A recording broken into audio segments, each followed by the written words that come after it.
dan rekan kami. Perkenalkan, nama saya Aryo Sharon, NIM 4118100227. Perkenalkan, nama saya Winnie Aprianti, NIM 41181026. Perkenalkan, nama saya Yuda, NIM 4181810103. Perkenalkan, nama saya Leonardi, NIM 4118101005. Dan saya sendiri, nama saya Usi Belasari, NIM 4118100043. Di sini kami dari kelompok 1 mengenai kasusnya tawuran antar pelajar. Metodenya DRCAP. Praktikum 1, 2, 3, 4, dan 5. Yang praktikum 1 ialah pertolongan pertama pada bantuan nafas buatan CPR dan RJP. Yang kedua, pertolongan pertama pada patah tulang. Yang ketiga, pertolongan pertama pada pendarahan. Yang keempat, pertolongan pertama pada mimisan. Yang kelima, pertolongan pertama pada shock atau trauma. Yang keenam, pertolongan pertama pada luka bakar. Yang praktikum kedua, rest dan press. Yang ketiga, press dan close. Yang keempat, peace dan love. Praktikum yang kelima, rest. Sekian dan terima kasih.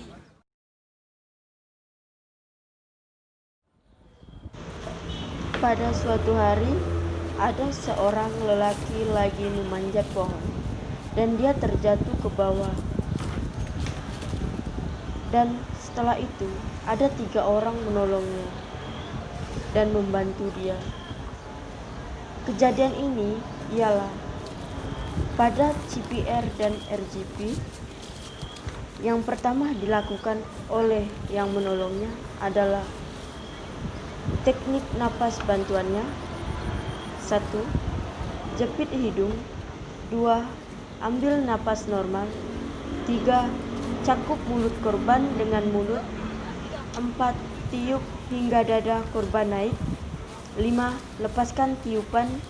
6. Setelah dada kembali ke posisi awal, berikan tiupan sekali lagi.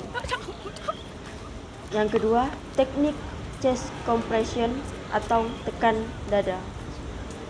Korban harus berada di atas tempat yang rata dan keras. Setelah itu, letakkan tumit. Melakukan penyelamatan. 2. Mengenali dan mengatasi masalah yang mengancam nyawa, meminta bantuan, mencatat data-data korban, dan menyiapkan transportasi untuk ke rumah satelit.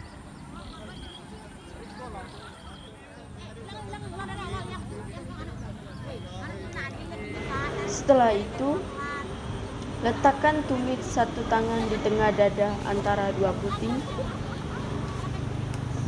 Terus letakkan tangan lain di atasnya. Kunci jari-jari. Tekan dada dengan kedalaman 3-5 cm. Lakukan tekanan sebanyak 30 kali. Korban juga mengalami patah tulang. Pada bagian kaki, korban mengalami patah tulang tertutup. Bagian lengan, tangan, korban mengalami patah tulang terbuka. Dan juga di bagian kepala, korban juga mengalami pendarahan. Pertolongan pertama pada patah tulang. 1.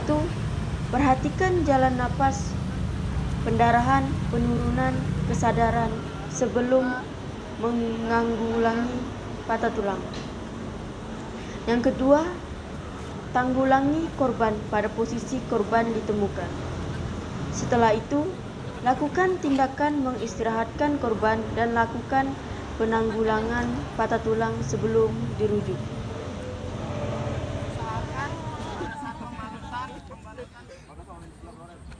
Pertolongan pertama pada pendarahan.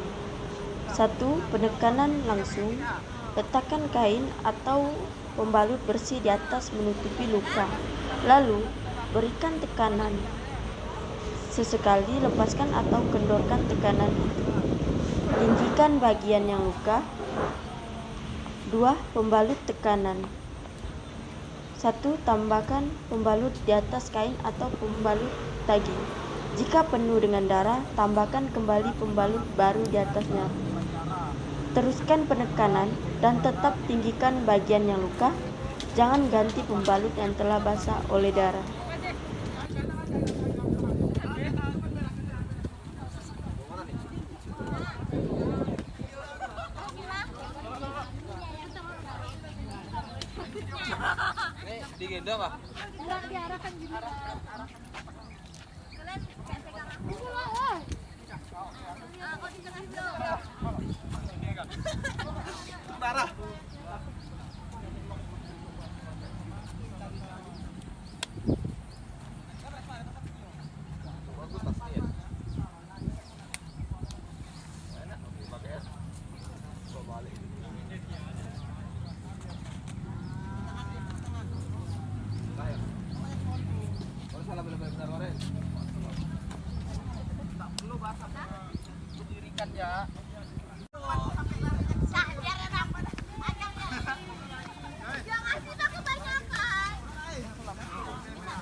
Punya aku. Itu aku yang pakai aku tadi. Sama Rian. Lain. Itulah dia ambil. Beda. Mulut. Mulut aku buku. Saya kena. Tengok aku. Tolong, tolong. Iya. Tolong mulut Beda. Aku. Kita tadi orang kan mulut. Galak. Kau buka mulut nih.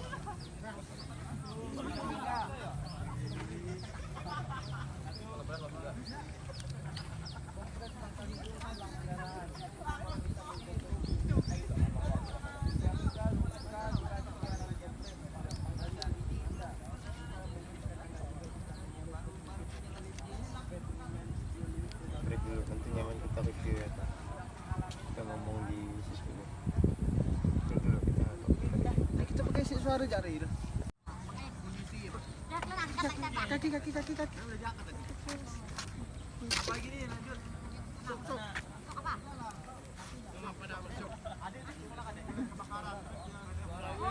Kebakaran, namanya luka kebakaran kita nih.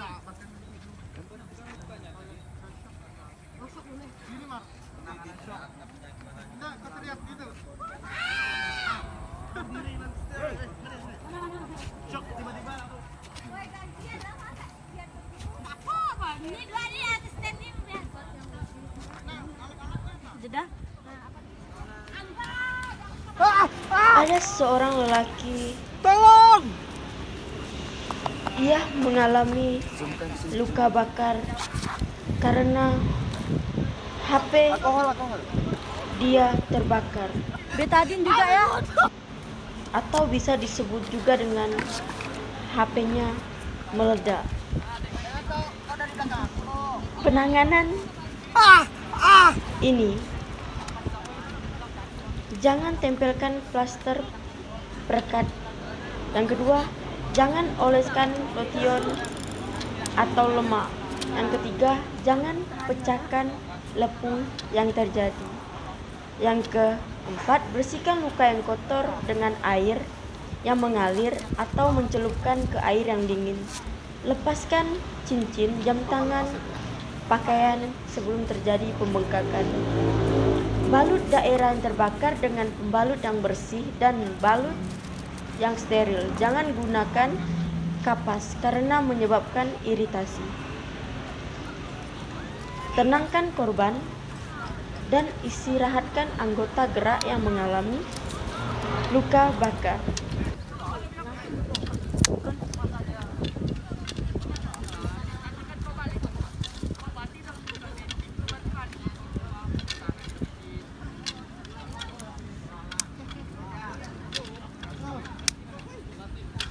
Oke, Pak, aman, Pak. Tenang ya Pak. Kasih tadi dikit.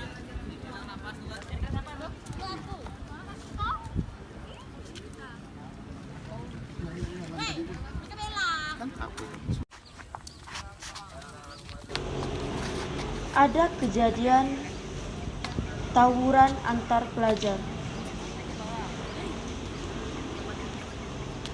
Pelajar memukuli temannya yang tidak berdaya. Setelah itu pelajar yang lainnya pergi. Dan yang satunya mengalami pendarahan dan mimisan yang dikeluari oleh hidungnya. Langkah-langkah penanganan mimisan. 1. Duduk tegak. Cara ini berguna untuk mengurangi tekanan pembuluh darah dalam hidung korban sehingga pendarahan bisa segera berhenti. Yang kedua, condongkan badan ke depan dan jepit hidung.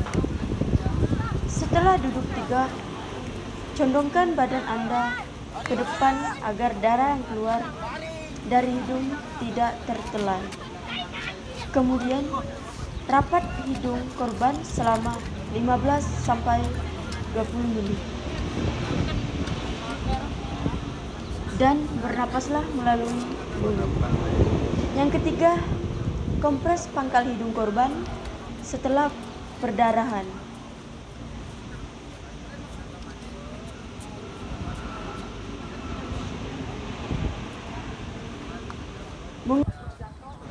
Mengompres hidung dengan air dingin atau es batu yang dibungkus plastik.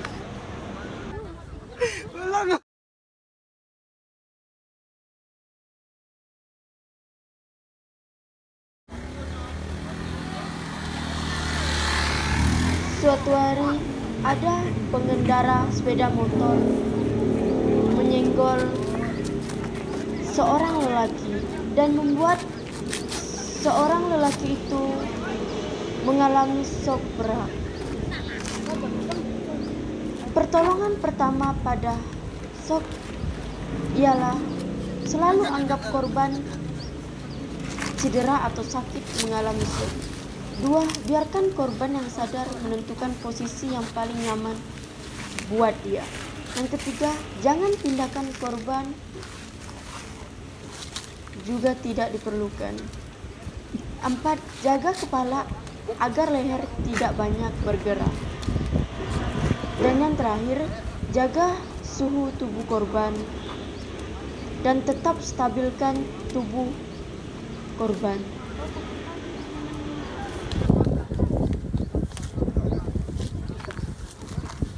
Masa Pak orang tawa tuh?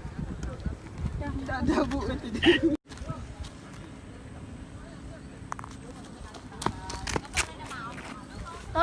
Tolong! Ada seorang lelaki tenggelam di Sungai Kapuas. Untuk menolong korban, kita harus menjangkaunya. Untuk menjangkau korban yang tenggelam, sebaiknya kita mempertimbangkan keselamatan diri kita terlebih dahulu.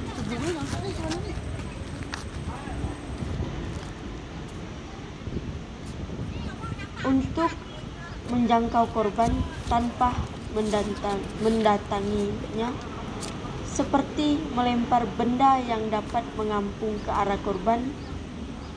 Contohnya ialah seperti pelampung, ranting pohon, kayu, dan bambu.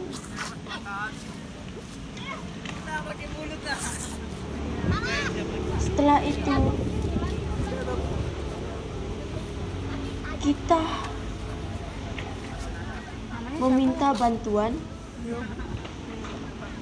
Ada yang sakit, Pak? Setelah itu, mencatat data-data korban, Umurnya berapa? berkomunikasi, dan membantu korban Karena waktu mau supaya lebih stabil lagi. Ya, baru berenang. Ya. ya Bu.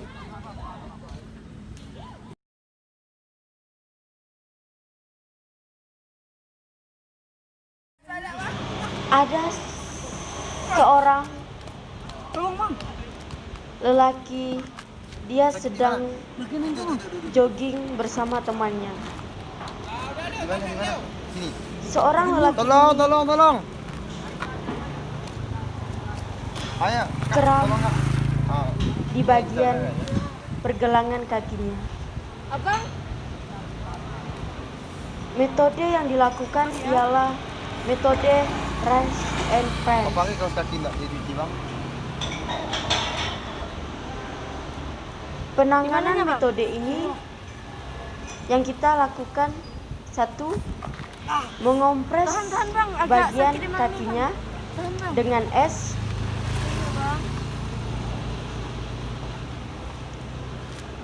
Yang kedua, mengistirahatkan bagian tubuh yang cedera.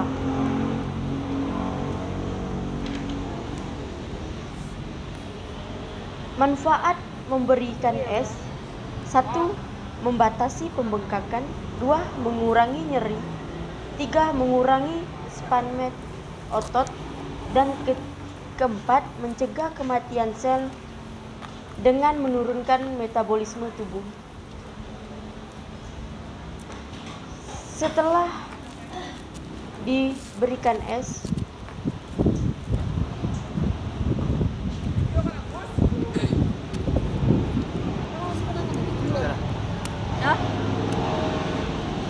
membersihkan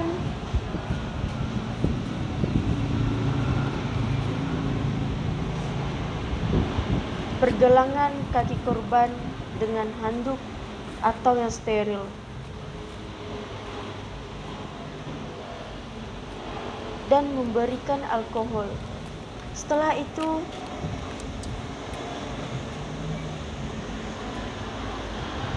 kita balut kakinya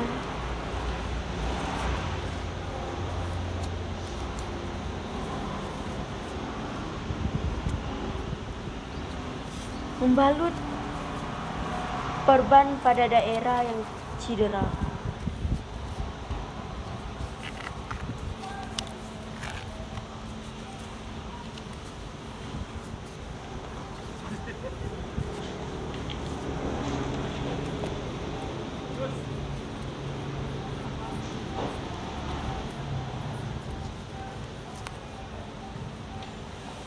Dah di pempan.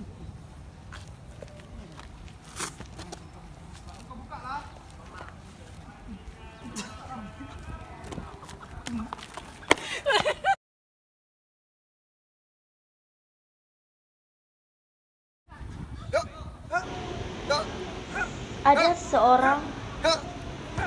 dua pelajar melakukan gerakan Apa Bang? Tolong. Ada salah satu pelajar mengalami cedera. Penanganan cedera ini kita menggunakan metode rinse and floss.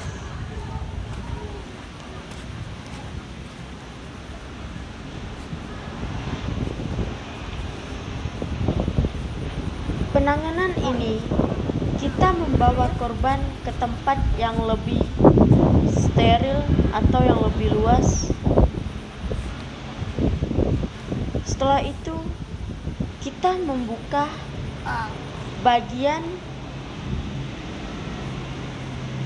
tubuh korban yang cedera. Setelah itu, kita mengompres dengan es.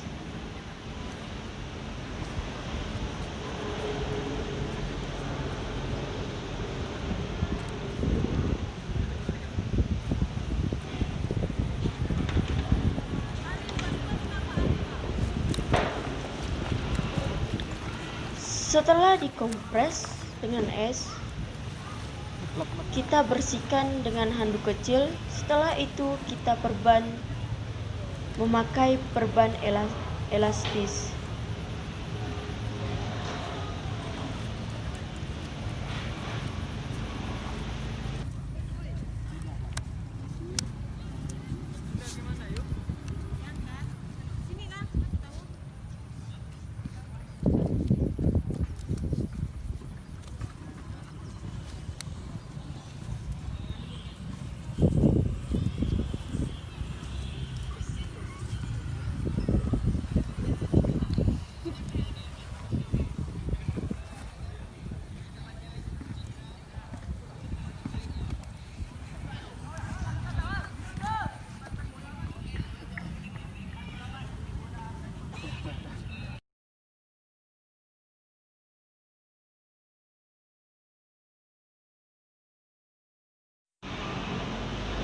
Untuk metode Patch and Love,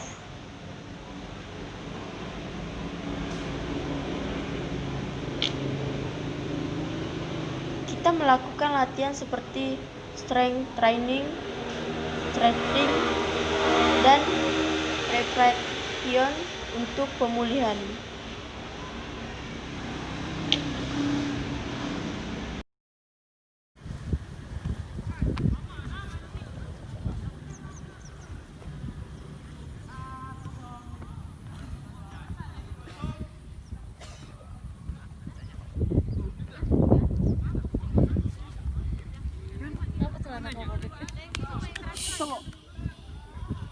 Ini sudah dikompres tadi, ini udah dikorban lagi Pak.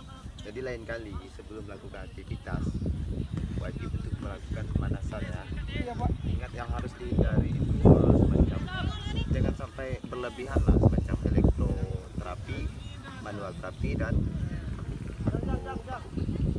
Akupuntur Pak. aja. Jangan sampai berlebihan ya. Iya Pak. Baik, mudah-mudahan cepat sembuh, amin.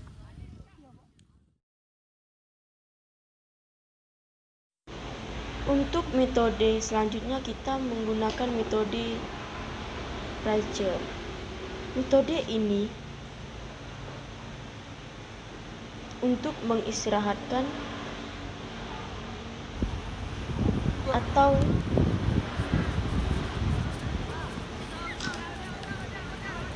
memulihkan